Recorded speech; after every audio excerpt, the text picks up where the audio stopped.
Hey everybody, this is Dave Blair, and I want to talk about the upcoming Forza Motorsport game. First of all, I wish that they would call it something other than just Forza Motorsport. Hopefully like Forza Motorsport Revolution or something so that you can tell the difference between it and the original Forza Motorsport. Now, the last Forza Motorsport 7 came out in 2017, and this new Forza Motorsport is going to be a game as a service that's supposed to come out in the spring of 2023, which is coming up pretty soon from the date that I'm making this video. Now, because this game is totally different from what it was before, that's why I think they need to add something to the name which will let everyone know. Because this is going to be a game as a service, we need to talk about how they're going to monetize it. And they could make a lot of mistakes here if they put a bunch of microtransactions in there. I'm not really sure how they're going to do it because I know they want to put it on Game Pass. So I'm not sure if they're going to charge you a title or if it'll be automatically enrolled into Game Pass. You might have to buy the game for $70 and then have a subscription to Game Pass in order to play it online. Again, I'm not sure how they're going to do it.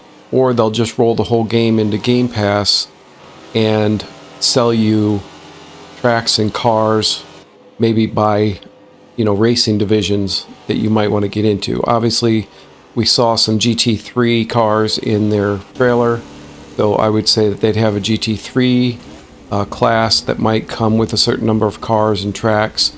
And if that's what you wanted to race, you might have to buy that package and then be subscribed to Game Pass in order to play online. Again, I'm not sure how they're going to do it, but they could really screw up the game through monetization. Again, if it's a whole bunch of microtransactions where you have to buy every car and every track, that could be a problem. The other thing that they're hard up against is they have to make this game appeal to everyone, which when you do that, usually it appeals to no one. But this game has to work with a gamepad, which Forza Motorsport has been really good with a gamepad. It's with the wheel integration where it kind of lacks. But if they're going more full simulation and more into the motorsport and esport, they're going to have to support wheels and pedals better than they have in the past. But again, they have to make this appeal to everybody, and that's the trick. Now, one of the tracks that they showed off was the Maple Valley track in one of their trailers, and I really wish that they would steer away from the fantasy tracks and go more towards the realistic tracks. I just like to see more real-world tracks than the fantasy tracks. The same thing with cars. I don't think I've seen any fantasy cars like you see in Gran Turismo, but they do have a good roster of cars, and again, I think they're going to focus on just race cars, and you won't find the vans and the SUVs and trucks that you would find in the regular Forza Motorsport 7. Now, if they put an emphasis on motorsport, I could see them rolling out, obviously, road racing. Maybe they roll out an oval racing package, and maybe they even roll out some kind of off-road dirt racing package, which you would have trucks in there. But other than that, I don't think we're going to see trucks and SUVs and vans that you would see on normal road cars. I think their focus is going to be on the motorsport aspect of the game and just have racing cars and trucks, if they have trucks at all.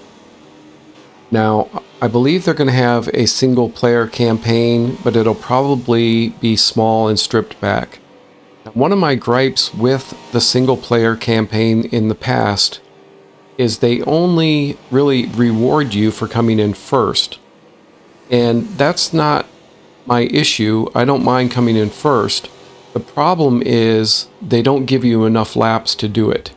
So, you might be at Spa for a 2-lap race in GT3 cars, and if you turn the difficulty all the way up to the maximum, good luck trying to win that race in just 2 laps, starting from the back.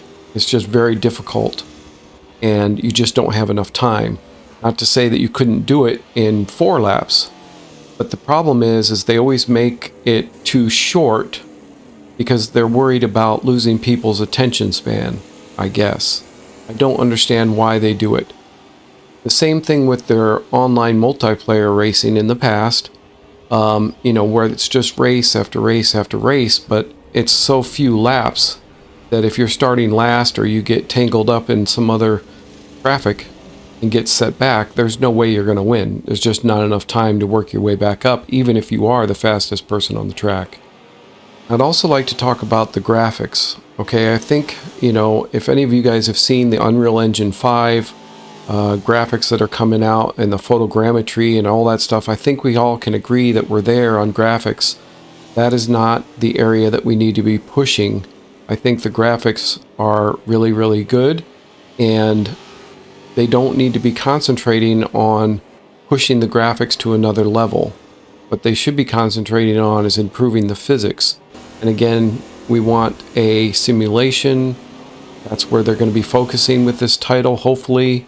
Whereas the Forza Horizon will be more arcadey, and that'll include your vans and SUVs and trucks and that type of thing. But in the motorsport, they've announced a bunch of these improvements in the physics, and that is the area that I really think that they should be pushing. Now, I heard some talk about them thinking about releasing this on the Xbox One generation of consoles, and if they do that, I think it'd be a big mistake. The older Xbox One and older consoles just don't have the processing power for the physics that the new Series Xboxes have. The PC they don't really have to worry about. But again, let's push forward in the physics area, and the graphics are fine. Just give us a high frame rate and give us, the best graphics that you can without overtaxing the system. And one of the other improvements when Forza Motorsport 7 came out was the online collisions.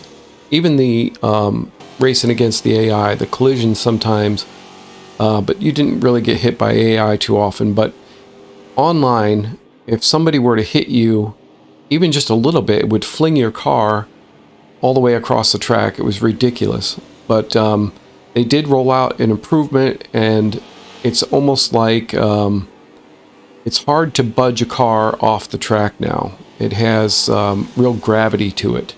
And so they've come a long way.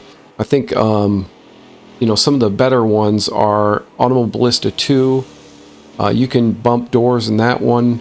And also Race Room has really good collisions. You can go door to door and bump somebody without totally ruining everybody's race. iRacing still has some problems. You can get tapped in that one and get, spun out and thrown across the track. Good luck trying to stop on the grass in iRacing. But even when you have a large runoff, say in like VIR, Virginia, yeah, you're usually you get tapped and you get hit the grass and you slide all the way to the barrier, which is a long way away. Anyway, Forza Motorsport has made a lot of improvements in their collision system, and hopefully they improve that going forward too. Nobody wants to be rear-ended in the first corner and get thrown all the way across the track. And if you're making a game for everybody, you're going to have young kids out there on a gamepad that can't make the corner. So, it is what it is, and I don't think that they should turn collisions off like Gran Turismo 7 does.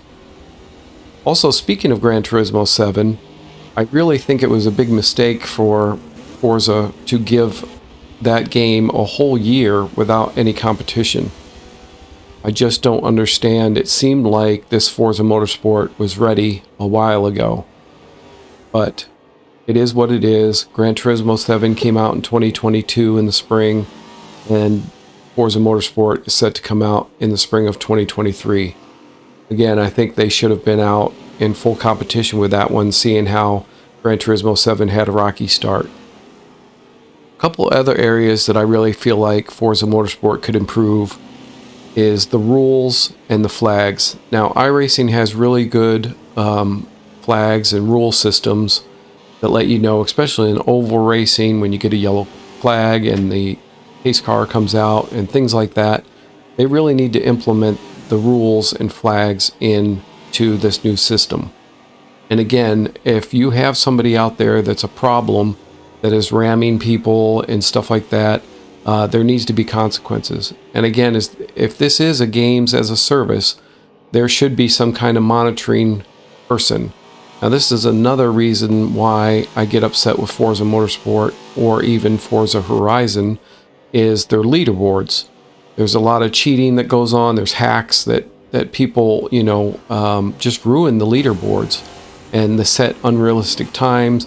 More so, I believe, in Forza Horizon. There's some bugs in there that people are taking advantage of, and these things don't get cleaned up, and it's like, if you're going to have leaderboards, you need to stay on top of it as a company so that people can go there and feel like it's all legit. So they need to do a lot of work in that area to improve their leaderboards, things like that. And one of the things I love about the leaderboards is you can go and you look at the people that set the fastest time, and then you can also take that person's setup that they use to set that time. That's one of the things where Forza Motorsport has always shined, in the fact it's really easy to get a good setup for your car, and it's really easy to get a good paint job for your car. Not only can you make one yourself that everybody can see, but you can also get somebody else's that they've made and, put that paint scheme on your car and everybody sees that paint scheme. One of the ones that I dislike, there's a couple. I mentioned Automobilista 2. That one has a good liveries that you can choose from, but you do end up with a lot of people, if they choose the same paint scheme in an online lobby and everybody's running around in the same paint scheme. The other one is Race Room. Now, you can buy individual paint schemes and things like that, but again, they have a set number of paint schemes. And yes, I know that there are ways to make your own in those titles. I'm just saying, if you jump into an online race and you grab a car, people could have the same paint scheme. It's the same way in Project Cars 2 also. But again, I really like Forza Motorsport in the way that you can go get a paint scheme for your car, especially if you have a car that you really like and you want to make it special. You can make it special and everybody can see it. iRacing also, they have the Trading Paints, which is an external app, and you can get and download people's paints there, but sometimes other people can see it if they're running Trading Paints. If they're not, they don't. So you have that confusion there sometimes, where what you're seeing as somebody's paint scheme is not what everybody else is seeing. And again, because it's an external app. I usually, in iRacing, I just run whatever paint scheme that is built into the game. But Trading Paints does have some pretty cool stuff. But again, if nobody else is running Trading Paints, they won't see your paint scheme that you got from Trading Paints. So I think that is an area where iRacing is falling down on the job. The other thing too is the crew chief. iRacing's crew chief is okay, but the crew chief app is much better. And hopefully Forza Motorsport, if you are doing, especially oval racing and road racing, it would be nice to have built-in radar, so that if you're playing on a single screen, you can see other cars around you. And it'd be awesome if they had a built-in crew chief that can tell you, if you've got somebody on the left or inside of you on an oval, or if somebody's on your right or outside of you on an oval, or things like that. So a spotter type thing. Anyway, these are things that they could roll into the game. One of the other things that bugs me about Forza Motorsport is their replay cameras aren't that great either. And I've brought this up in the past. It would be nice to say, let's say if you're running a 10-lap race and you started from the back and you end up winning that race online against other real people. It would be nice if you could just click a race recap button and it would generate a replay for you of the race that you just ran with all of your highlights. So it doesn't need to be the whole 10 laps, but maybe every time you made a pass, or you got passed, or you were in a tight battle, or you had some close call, and it would just put a clip together that you could share, and it might be I don't know, 8 minutes long of a 10-lap race, whereas the 10-lap race might be, 20 minutes. This would take just your highlights and edit it all down for you. Now, Race Room has something similar where they have like a race director, but it doesn't, it supposedly just pulls the best camera view angle for what's going on screen. But again, if it could just trim it down and make like something that you could share on YouTube, that would be awesome. So you say, okay, I won this race. Let me hit race recap, and it would generate. And I know this probably will never happen, but it would be awesome if it would. It would make, people that put videos up make their life a lot easier, especially if you just want to highlight your race and all the great moments that you had. All right, so again, just wrapping this up. Forza Motorsport is coming out very soon.